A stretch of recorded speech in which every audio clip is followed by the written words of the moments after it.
there's something that really, really hurts so many people in pain. That people who are not in pain don't understand them. They always think they could do better. And because of that, which is, ask them, you want to make a $10,000 bet? You willing to put your money behind it? No, I don't know. Are you a doctor? No. So why do you think that they can do better? Because they always think that they can do better, that the other person can do better. That, I don't know how to put it in words, what it does to the person in pain when they know that that's how you feel. You'll ask the person who feels that way, do you realize how judgmental you are? They'll say, no, I'm not being judgmental. What did I say? I just said, I think that, now it's time to get up. Now it's time to be not depressed. Now I think you're ready for the next thing. It's like, but how do you know that? You're not a doctor. You're not a therapist. You're not a professional. There's no x-ray. So if somebody has x-rays, shows a broken leg, we never think that I think you can walk. Because it's physical. Over here, there's no x-ray. So everybody thinks that they know how everybody else in pain should be better. Now, if somebody goes to you and says, I think you should be better. You'll say, well, I can't be better. Yeah, I think you could do this. Everybody could be better. Right? One of the nicest Nesiv Shaloms, I love it. He says, Musar and Chasidus. Learning Musar and learning Chasidus is for you, not to be applied to other people. Everybody learns some Musar, they get real serious, Elul, and then they get angry at other people. How come Elul? No, you become Reb Chaim Kanievsky. They learn Shtickle Chasidus, Shabbos, Simcha, Mitzvah. They get so farkoch, they start preaching to other people. No, it's for you. Other people have to be dealt with respect, not assuming that pressure is going to work, not assuming that, and it goes so far down that kips and all people in pain are so sensitive that they know before you open your mouth, do you judge me? Are you for me or are you against me? And once they feel you're against me, you're judgmental of me, you think I can do better, it doesn't matter what you say. You could be smiling, you can bring them a gift. It takes so much out of them. And they have more pain than the machla. It's like there's a machla that makes somebody depressed. And on top of that, you don't respect my machla. So, no, well, why can't you?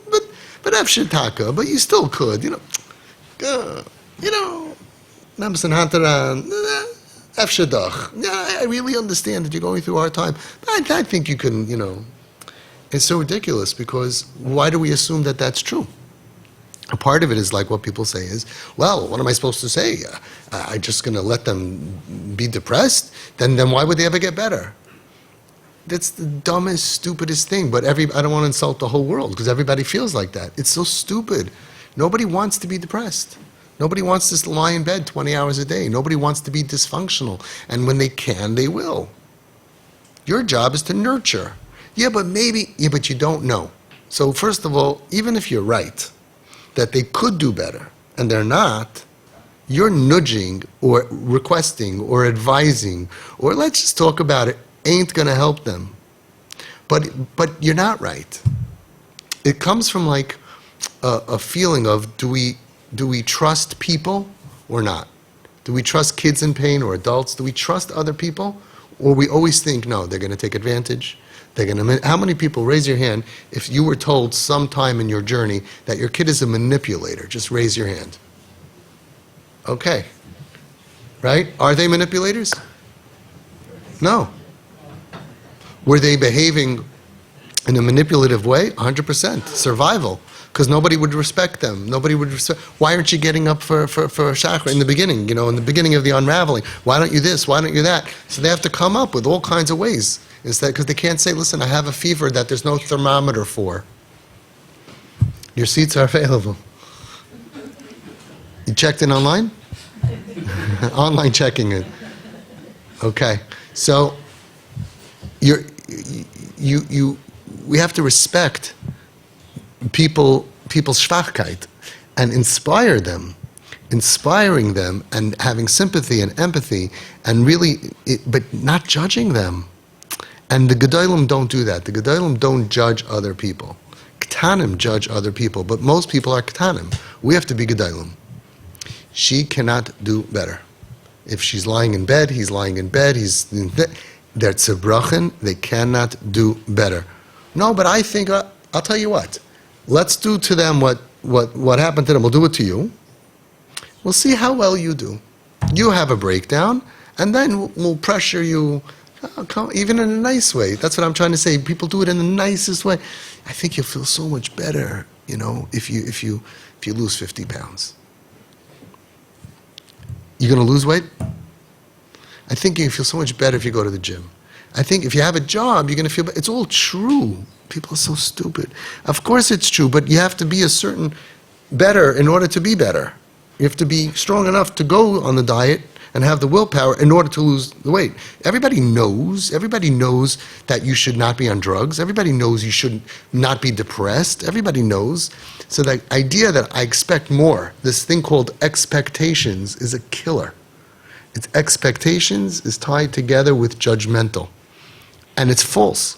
And if anybody said, I'll bet you $10,000 that it's not true. Are you sure? No, I'm not sure. So why are you being the judge and the jury and coming out with a final judgment? It's not being judgmental. You did so much.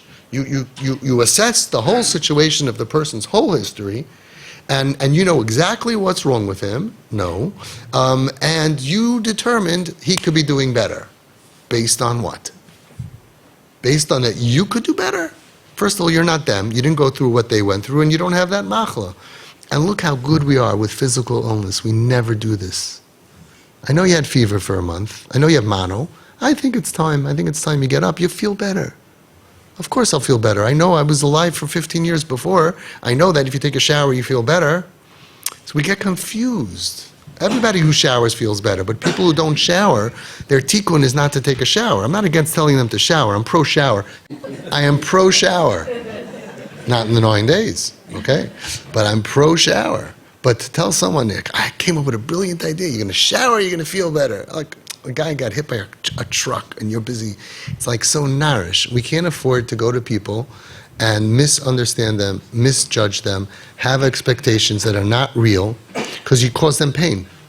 Now, what does it take, one word, to not make any of those mistakes that hurt people? Being what? Mindful. Mindful. Excellent. Another word, please. Sensitive. Considerate. Humble. What? Smart. What else? Being what?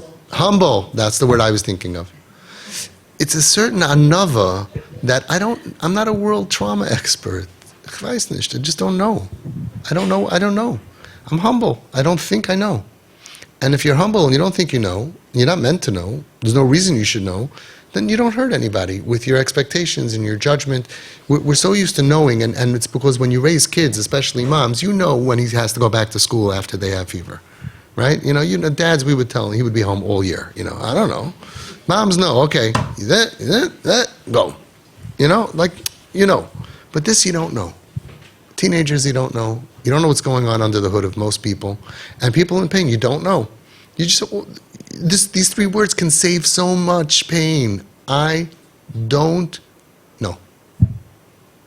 L'olam yilmad adam loymar eini yodeya.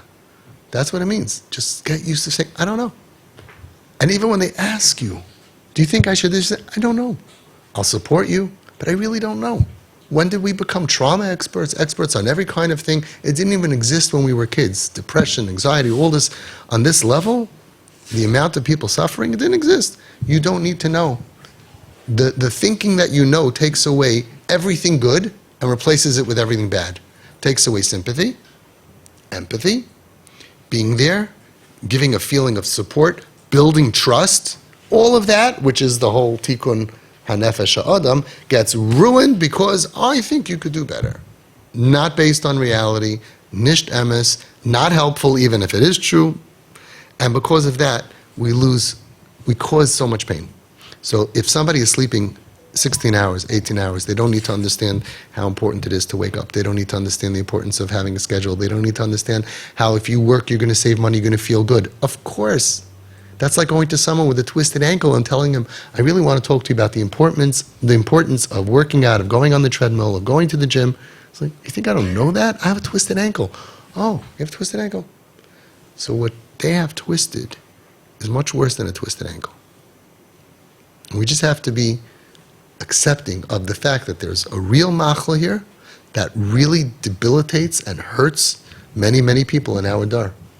And to approach it with being humble Being considerate, being smart, all these things, smart and mindful, is only possible after you're humble.